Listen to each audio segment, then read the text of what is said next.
So, I fight for a father who I never loved, against a brother that I did. I defend an empire that never wanted me against an army that would have taken me in a heartbeat.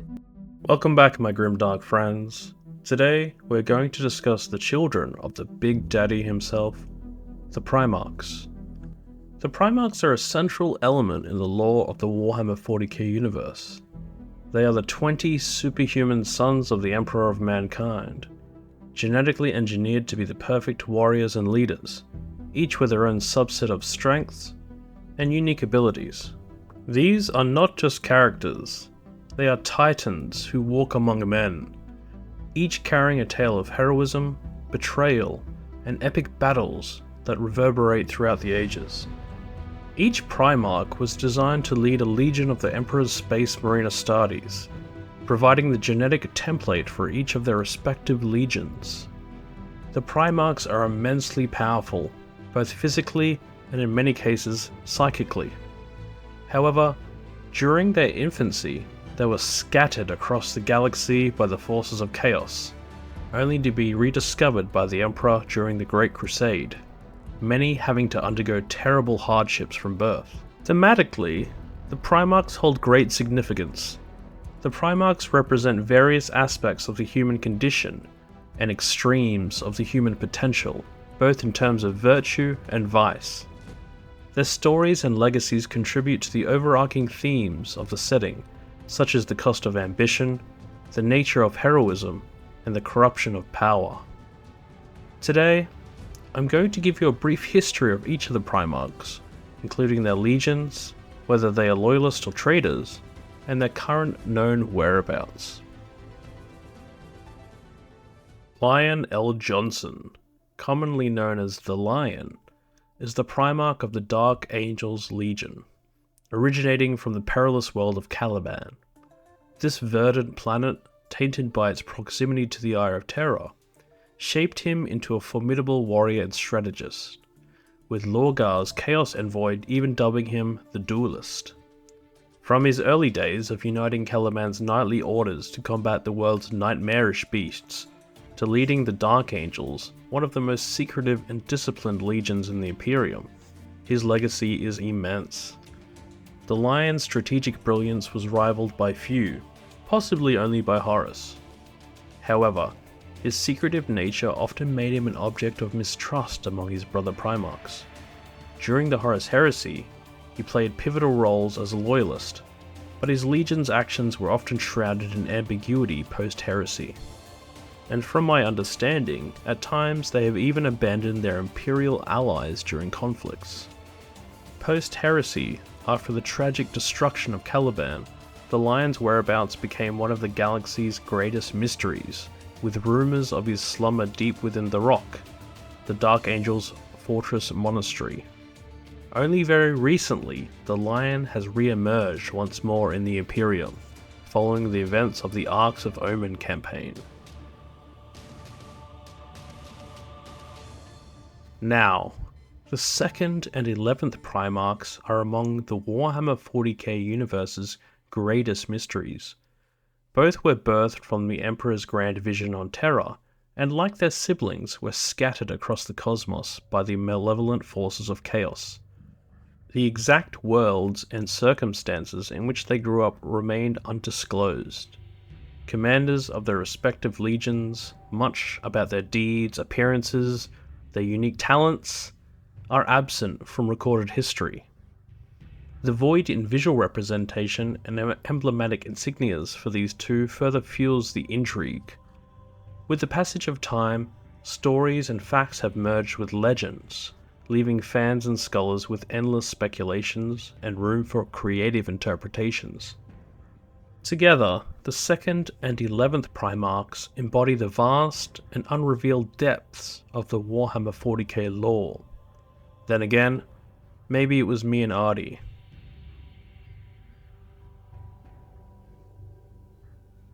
Fulgrim, the illustrious 3rd Primarch, was fated for greatness from his earliest days.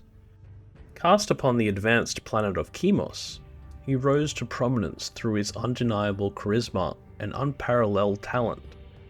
turning the once declining world into a thriving powerhouse. As the leader of the Emperor's Children Legion, Fulgrim's pursuit of perfection became both his strength and tragic flaw. His warriors mirrored his desire for excellence, making them both formidable and increasingly hubristic. Aesthetically, Fulgrim was often depicted as the embodiment of beauty and elegance, with his agile form, flowing white hair, and ornate armor reflecting his refined tastes. Now, if you have watched my previous videos, you may know where this is going. During the Horus Heresy, his thirst for perfection made him susceptible to the temptations of Slaanesh. Obviously understandable, but this led to his devastating fall from grace. Consumed by the very excellence he sought, Fulgrim became a demon prince, forever binding his fate to the capricious whims of the Dark Prince of Chaos. The tale of Fulgrim serves as a cautionary narrative about the dangers of unchecked ambition and the seductive allure of absolute perfection. His current whereabouts in the vastness of the 40k universe aren't specifically pinpointed.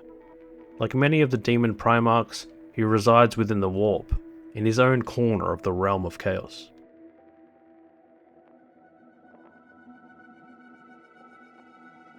Perturabo, the fourth Primarch, an expert at tower defense games and turtling, was born in the harsh, mountainous world of Olympia. He grew up isolated due to his vast intellect and his ability to see machinery as if it were alive. As a master of the Iron Warriors Legion, Perturabo's warriors were known for their siege warfare expertise, methodically tearing down any fortifications in their way.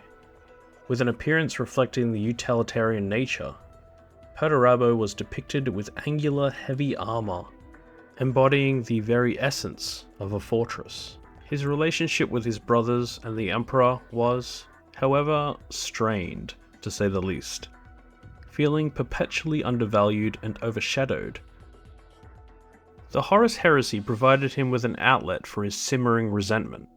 Aligning with the traitorous Warmaster Horus, Perturabo's genius was unleashed upon those he felt had wronged him.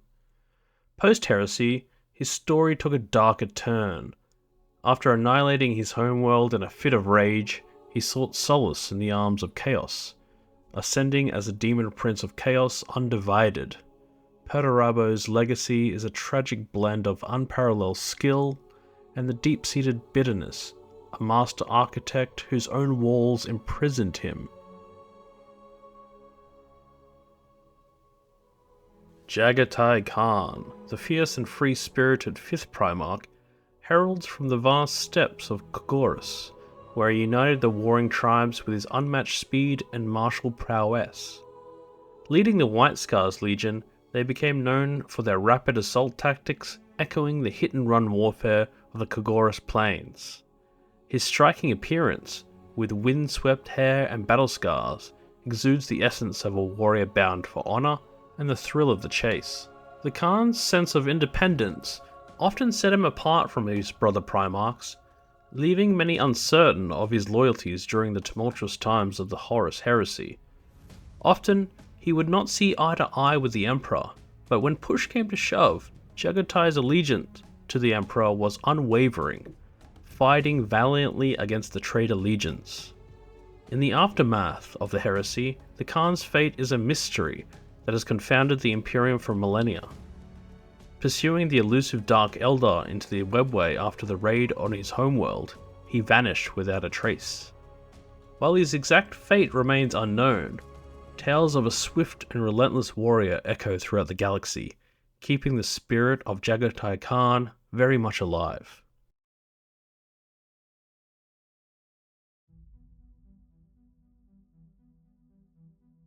Leman Russ, the indomitable sixth Primarch, emerged from the icy wilderness of Fenris, a planet of fierce warriors and deadly predators. Raised among the native Fenrisians, he became their king, leading them with unmatched bravery and a fierce sense of honor. Among the Primarchs, he was considered to be one of the greatest one-on-one warriors, alongside his brothers Vulcan and Angron. As the Primarch of the Space Wolves, his legion mirrored his wild nature, with warriors who were as much at home in the heat of battle as they were sharing tales by a roaring fire, and he is noted as having a hatred for sorcery and psychic powers. Visually, Leman Russ often sported wild, unkempt hair and a beard, wearing pelts of Fenrisian wolves, symbolizing his deep connection to his adopted home. When the Horus heresy threatened to tear the Imperium apart, Russ and his space wolves were unwavering in their loyalty to the Emperor, even if it meant clashing with their fellow Astartes. However, after the heresy, Leman Russ's departure from the Imperium became one of its most haunting tales. He left, disappearing into the Eye of Terror, promising to return for the Wolf Time, a final battle. The legend has endured, with the Space Wolves firmly believing that their Primarch will one day return and lead them in the Imperium's darkest hour. You may have noticed that several main battle tank variants used by the Astra Militarum have been named after him, obviously the Leman Russ tank being the most prominent.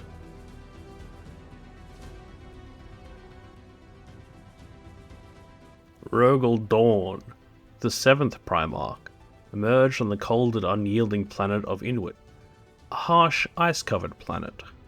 Growing up amidst the challenges of such an environment, Dawn became a master of fortification and defense. His talent for strategy was soon recognized, and he ascended to the rule of the Ice Paladins of Inwit. Upon his reunion with the Emperor, he took command of the Imperial Fists, a legion as resilient and unbreakable as Dawn himself. Often depicted with a stern expression, square jaw, and wearing the stoic yellow armor of his legion, Dawn's aesthetic represented the very essence of endurance and fortitude. During the Horus Heresy, his unparalleled skills in fortification were vital in defending the Imperial Palace against the traitorous legions, making a pivotal stand during the Siege of Terror. After the tragic events of the Heresy, Rogel Dawn's fate becomes shrouded in mystery. Though he is believed to have fallen during the First Black Crusade against the forces of Chaos, no definitive proof exists. That being said, his left hand was recovered by the Imperial Fists, and kept in a status aboard the Phalanx. His legacy, however, endures through the continuous vigilance of the Imperial Fists and their unwavering defense of the Imperium. For Rogel Dawn, the paramount purpose of the Legion Astartes was the unification of humanity and the embodiment of the Imperial's principles. This unwavering conviction motivated both Dawn and his legion to relentlessly pursue their duties, never faltering or cutting corners.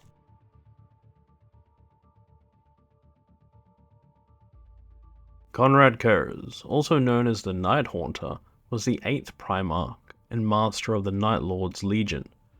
Born on the dark, crime-ridden world of Nostramo, Curze's early life was steeped in violence and justice delivered without mercy. His experiences on Nostramo molded him into a grim figure, convinced that fear and brutality were the most effective tools for maintaining order. Nostramo, a bleak industrial wasteland with chaotic overcrowded cities and a primary industry of mining raw adamantium, left Curze living as a feral creature, dwelling in the darkest recesses of the hive cities and contending for sustenance against the pests and outcasts lurking in the underbelly. In addition to, or caused by his upbringing, Night Haunter was perpetually plagued by haunting, foreboding visions of the future, causing an unparalleled psychic torment. This torment molded him into an exceptionally fierce warrior who championed fear as the ultimate weapon against adversaries. Batman. He instilled in his Astartes, the Space Marines of the 8th Legion, the idea that brutality and savagery were essential tools in subduing enemies. Contrary to most Primarchs, Night Haunter felt little attachment to his sons, crafted from his genetic blueprint. And during the Heresy, Curze and his legion sided with the traitors, driven by his disillusionment with the Emperor's vision for the Imperium. After the Heresy, his fate took a tragic turn. Tormented by visions of his own death, Kurz was eventually assassinated, an end he had foreseen and accepted, leaving it to be the final proof of his convictions about the inevitability of fate. His demise came at the hands of Calidus assassin Mishen on the planet Sagulsa in the galaxy's eastern fringe. This occurred shortly after the Horus Heresy's conclusion in the early 31st millennium, leading some to speculate that he may have even embraced his fate willingly.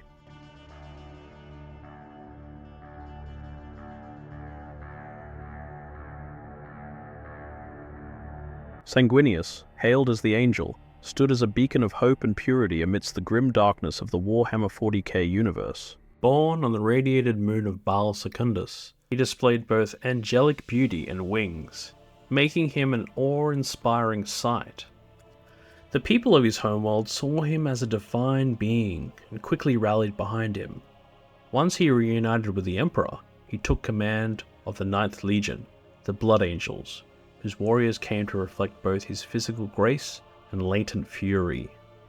Possessing psychic foresight, Sanguinius often grappled with haunting visions of his own death. Yet, this didn't deter him. His loyalty to the Emperor and the Imperium remained unshaken. During the Horus Heresy, he was a staunch defender of the Emperor, and it was in this tumultuous period that his visions came true. In a fateful confrontation aboard Horus's flagship, Sanguinius faced the traitor Warmaster and was slain, but not before weakening him, setting the final stage for the battle between Horus and the Emperor. Post-heresy, Sanguinius' death continues to weigh heavily on the Blood Angels. The tragic demise of the revered Primarch at the treacherous hands of Horus during the peak of the Horus Heresy left a permanent scar on every Blood Angel, the Black Rage, a genetic flaw causing them to relive their Primarch's final moments, driving them to bouts of uncontrollable fury. Now, something you may have noticed about Sanguinius is his ethereal presence, marked by his majestic wings, and how this is at odds with the Emperor's imperial truth, doctrine of secularism and reason, aiming to eradicate all forms of faith. This profound paradox is accentuated when one considers the Emperor's efforts to rid the galaxy of superstition and religion, while one of his own sons naturally evokes such religious awe. Following the Horus Heresy, the divine portrayals of figures like Sanguinius became even more pronounced, challenging the foundational tenets of the imperial truth.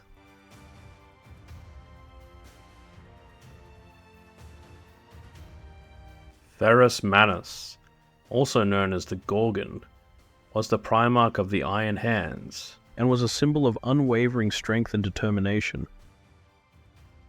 Born on the gravity-heavy world of Medusa, he was discovered in its harsh, mountainous terrains, where he had already forged a reputation as a fearsome warrior. Ferrus, having faced and defeated the magnificent silver dragon Azimuth, a creature believed by some to be an invulnerable Necron construct, Ferrus found his hands coated in a shimmering layer of necrodermis, the very essence of the beast. This transformative experience endowed him with a unique capability. His hands, now imbued with a living metal, allowed him to mold and shape metals as though they were pliable clay, eliminating the need for hammers or flames traditionally associated with the craft of metallurgy. The weapons and artifacts he forged were not mere tools of war, they were masterpieces that evoked awe and admiration from anyone fortunate enough to behold them. As the leader of the Iron Hands, he instilled in his legion the belief that weakness of the flesh could be overcome by replacing it with bionics and augmentations. Ferrus was especially close to Fulgrim of the Emperor's children, but their bond was tragically severed during the Horus Heresy. During the drop site massacre on Istan V, Ferrus Manus met his tragic end at the hands of his once beloved brother Fulgrim. I would advise reading the story. It may leave a tear in your eye though, so be careful. It's a moment that stands as a poignant testament to the treachery and devastation of the heresy. The Iron Hands, mourning the loss of their Primarch, have since harboured a deep-seated loathing for weakness. often going to great lengths to replace any perceived physical flaw with cold, unyielding machinery.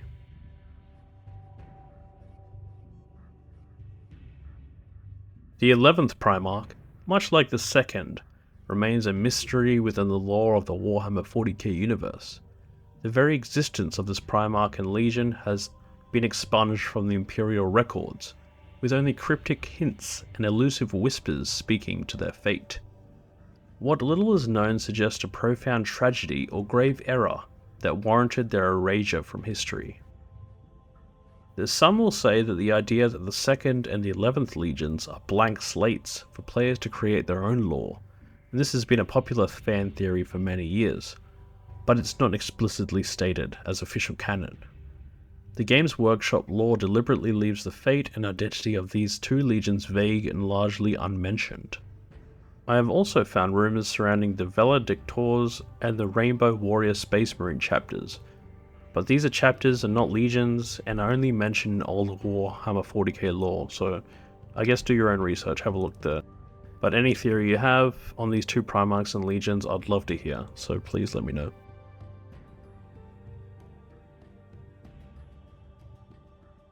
Angron, the Primarch of the World Eaters, stands as one of the most tormented and ferocious figures in the vast lore of the Imperium.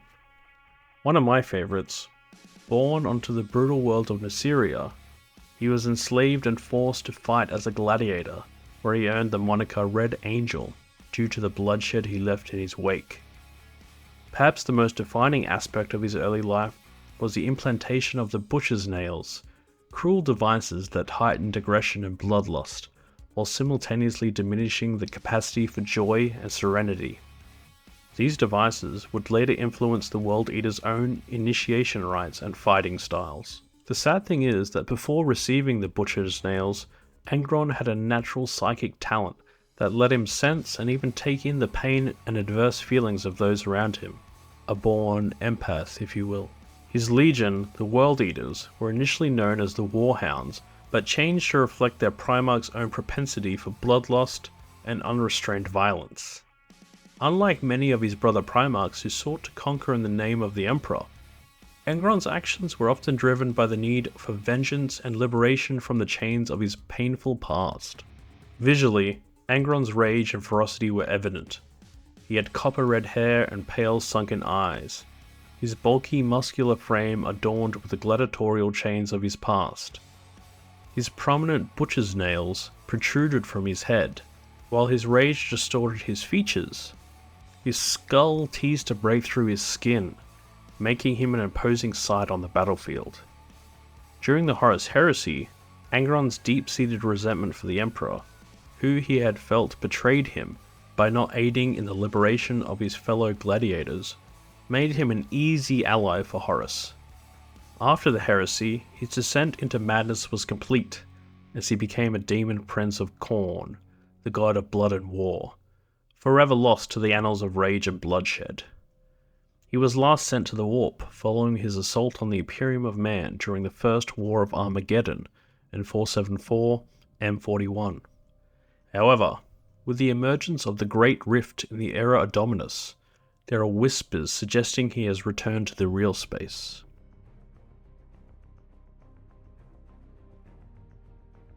Rebute Gilan, the Primarch of the Ultramarines Legion, is often regarded as the most pragmatic and visionary of all the Emperor's sons. Born in the world of Macraig, Gilan was raised by one of the most noble families and demonstrated his brilliance in both warfare and governance from a very young age. Under his leadership, the Ultramarines became the standard bearers for discipline and efficiency among the Astartes. Visually, Gilan is often depicted in his signature blue power armor, adorned with the Ultramarine symbols. His stoic expression is a testament to his analytical and tactical mind. His prowess in battle is undeniable, and he is equipped with the Hand of Dominion and the Emperor's Sword, artifacts of immense power. During the Horus Heresy, Gilan authored the Codex Astartes, a tactical manual that would redefine Space Marine operations post-heresy. His role in the heresy was pivotal, While he was not present at the Siege of Terra, his actions ensured the survival of the Imperium in the aftermath of Horus's treachery. In the aftermath of the heresy, Gilan was mortally wounded by the demon Primarch Fulgrim and placed in stasis on Macragge for millennia. However, in the Era Domitus, he was revived by the efforts of Archmagus Call, rejoining the Imperium as the Lord Commander and taking a pivotal role in guiding its destiny during the darkest of times.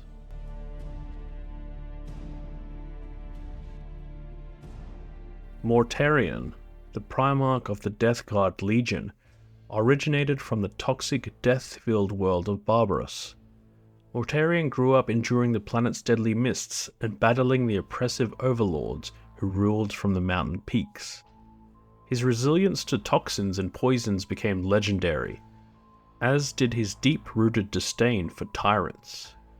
Visually, Mortarion is a figure of decay and dread. Even before his fall to chaos, he wore tattered reaper-like robes and carried a massive scythe named Silence.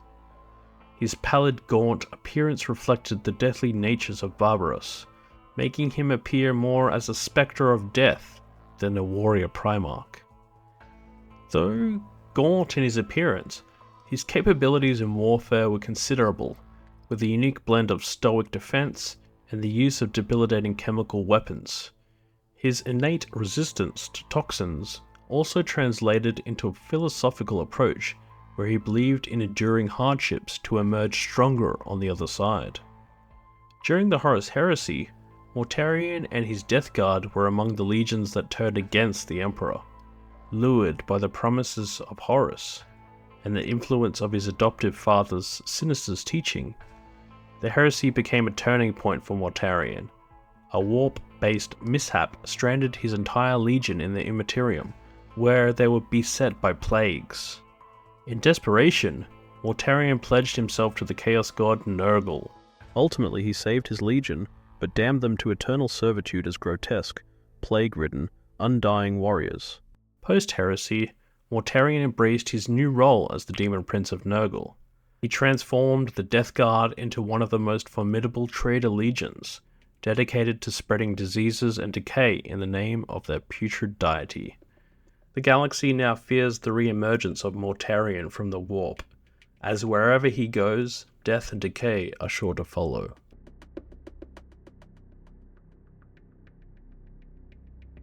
Magnus the Red, the Cyclopean Primarch of the Thousand Suns, embodies both the quest for knowledge and the tragic consequences of unchecked ambition. Hailing from Prospero, a planet steeped in psychic lore, a world of psychers and scholars, Magnus's connection to the Immaterium was unparalleled among his brothers, granting him immense psychic powers. With a towering figure, fiery copper skin, and a single penetrating eye, he was a figure of awe and wonder.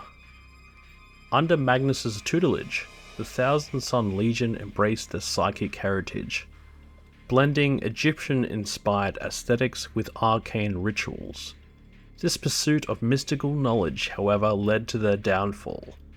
Magnus's careless attempt to warn the Emperor of Horus's treachery inadvertently damaged the Emperor's secret webway project, earning the wrath of the Imperium. The subsequent tragedy of the Battle of Prospero, where the Space Wolves were sent to punish the Thousand Suns, pushed Magnus into the welcoming arms of Tzeentch, the Chaos God of Change. He was transformed into a demon Primarch, forever marking him as a traitor in the eyes of the Imperium. For over 10,000 Terran years following the Horus Heresy, Magnus has remained atop his tower on his planet of sorcerers, situated within the Eye of Terror. From his vantage, he plots the downfall of the Imperium, which he feels forsaken him and his legion.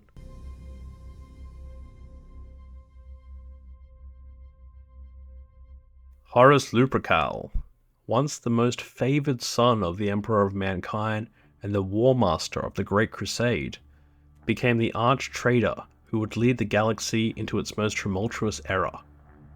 Born on the brutal world of Chthoniya, Close to Terra, Horus's charisma, military genius, and closeness to the Emperor saw him elevated above his Primarch brothers, being the first to be rediscovered and ultimately appointed as War Master, leading the Great Crusade in the Emperor's stead. Distinguishable by his imposing figure, Horus was often adorned in ornate, masterfully crafted power armor, which later bore the eye symbol, representing the oversight of the Lunar Wolves, and subsequently the Sons of Horus Legion. His warrior prowess was second to none, matched only by his tactical acumen and charismatic leadership. However, it was these very qualities that made his eventual fall to the temptations of chaos so devastating. Feeling slighted by the Emperor's secretive actions back on Terra, and manipulated by dark forces and treacherous allies, including Erebus of the Word-Bearers, Horus succumbed to heresy. His descent culminated in the galaxy-spanning conflict known as the Horus Heresy, where fully half of the Astartes legions turned on their brethren in a bitter civil war. Horus's role in the heresy was that of the central antagonist, and his personal combat with the Emperor aboard the Vengeful Spirit ship during the Siege of Terra remains one of the most defining moments in the Imperial history. In that climactic battle, the Emperor was gravely wounded and interred within the Golden Throne, while Horus himself was obliterated, his soul utterly destroyed to prevent any chance of his resurrection. Horus's legacy is one of betrayal and devastation. His name is cursed throughout the Imperium, a cautionary tale of pride, ambition, and the dangers of the warp. The Horus Heresy reshaped the Imperium, leading to 10 millennia of strife and vigilance against the ever-present threat of chaos.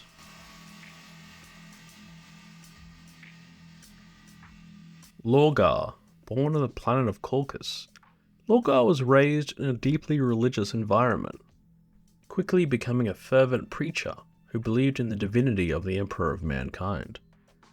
Under his leadership, the Word-Bearers tirelessly spread the Emperor's creed, constructing vast temples and cathedrals in his honor. However, Lorgar's undying devotion was met with harsh rebuke from the Emperor himself, who saw his own worship as a violation of the imperial truth, what we spoke about before, which advocated reason and science over religious dogma. This chastisement left a profound mark on Lorgar, leading him to question the Emperor's role and ultimately turning him towards the ruinous powers of chaos. Through Lorgar's descent, the Horus Heresy found its spark. He and his legion were instrumental in the corruption of the War Master Horus, setting in motion the tragic events that would tear the Imperium apart. The Word-Bearers, once the most devoted of all legions, became some of the most zealous followers of chaos, with Lorgar at the forefront, preaching the dark word of the Chaos Gods. Post-heresy, Lorgar isolated himself in meditation on the demon world Sicarus, seeking further enlightenment in the dark embrace of the Chaos Pantheon. While his current whereabouts and actions remain mostly shrouded in mystery, Lorgar's legacy as the instigator of the Horus Heresy remains undiminished.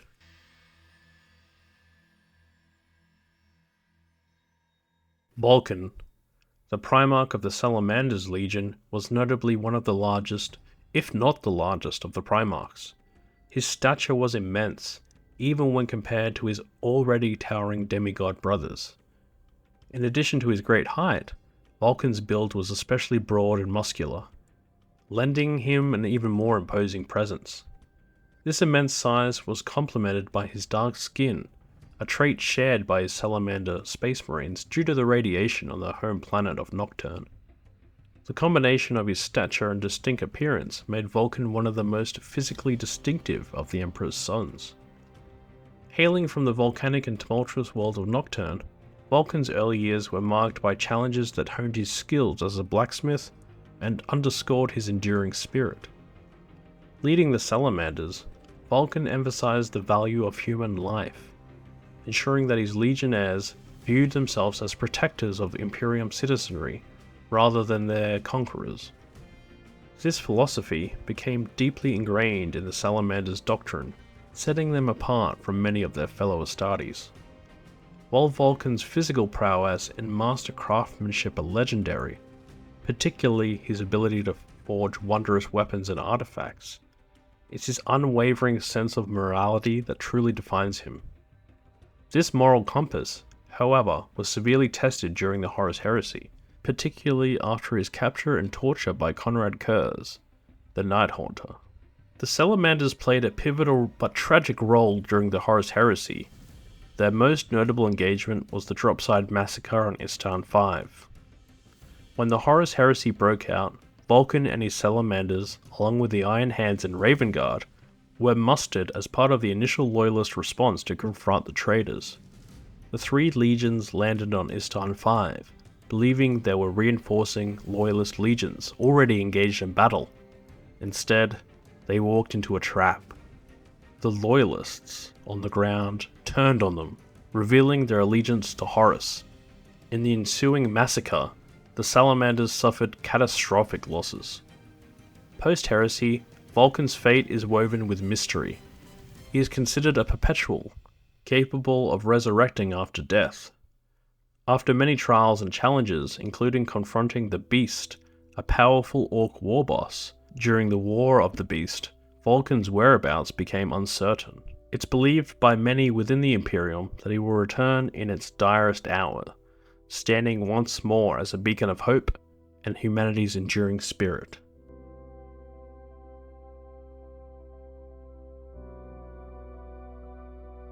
Corvus Korax, the Primarch of the Raven Guard, is a master of hit-and-run warfare and guerrilla tactics, forever shadowed by the darker aspects of the war and the costs of victory. Born on the impressive moon of a prisoner colony for the planet Kyber, he led a rebellion against the oppressive rulers using stealth and subterfuge. His success drew the Emperor's attention, leading to their reunion. Though only a handful of his gene sons are aware, Korax possesses a unique ability to become virtually invisible at will. This remarkable skill lets him evade the notice of adversaries, even when directly in their line of sight. The Raven Guard, under Korax's guidance, specialized in rapid strike tactics, infiltration, and assassination. Their swift and deadly approaches were in stark contrast to the more direct methods of some of their brother legions. During the Horus Heresy, Korax and his Raven Guard played a significant role at the Dropside Massacre on Istarn V. Believing they were reinforcing the Loyalist, like his Salamanders before, they were instead betrayed and ambushed by their traitor brethren. The Raven Guard suffered massive casualties, but Korax managed to lead the remnants of his legion to safety. Post-heresy, haunted by the events of Istarn V and desperate to rebuild his legion, Korax embarked on a perilous venture to accelerate the creation of new space marines. However, the process was tainted, leading to grotesque mutations. Racked with guilt, Korax isolated himself, eventually entering the Eye of Terror. His ultimate fate, a mystery.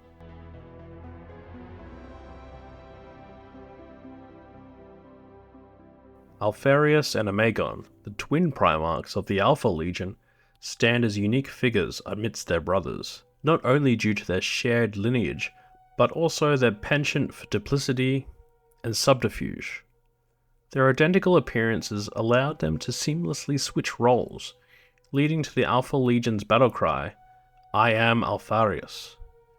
This deep-rooted secrecy was integral to their tactics, which encompassed deception, espionage, and guerrilla warfare. With indistinguishable appearances, they jointly commanded the 20th Legion, presenting themselves as a singular Primarch to the galaxy. The Emperor was privy to this duality, though it's unclear if this twinned nature was by design or simply by chance. Within the Legion, Angron functioned as Alfarius' right hand, reinforcing their shared leadership. Their identical nature was so well guarded that even their brother Primarchs remained largely oblivious. Legionnaires of the Alpha Legion bore a striking resemblance to their Primarchs, showcasing not only their physical stature, but also their sharp wit and strategic prowess. During the Horus Heresy, The allegiance of the Alpha Legion was a point of contention. Although outwardly aligned with Horus, the deep and true nature of their commitment was always a matter of speculation. The duality of their approach was reflected in the twins themselves. And while it has been speculated that Alpharius met his end at the hands of Robuto Guilliman, much debate rages regarding the exact fate of both twins. In the post-Heresy galaxy, the Alpha Legion continues its shadowy operations, working in isolated cells, further blurring the lines of their true intentions. The tales of Alpharius and Angron are rife with intrigue, leaving a legacy of questions and whispers in their wake.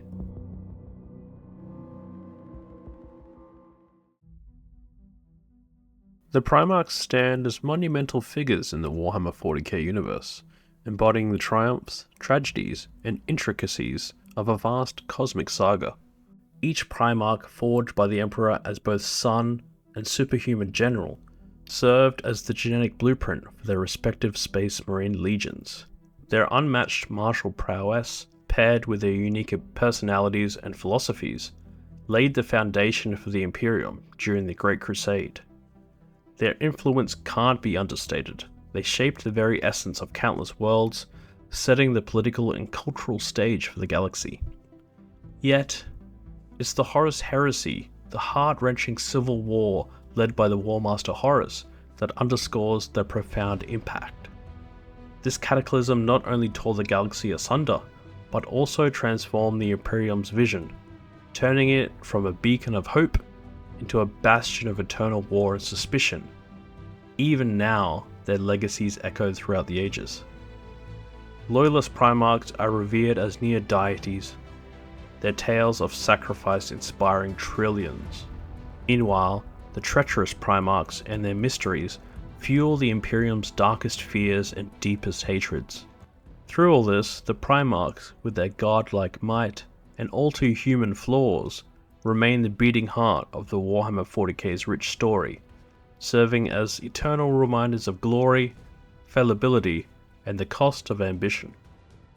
And I think that's what's really important to consider when looking at the Primarchs, is that despite how powerful they are, they still remain slaves to the human condition. As always, I want to thank you for watching. I do apologize for the gap in videos. As I mentioned in my community tab, I was travelling around the world and I was lucky enough to visit a number of Warhammer stores across the states. If you can, please like and subscribe to feed the algorithm beast and help my little channel grow. Thanks again, friends.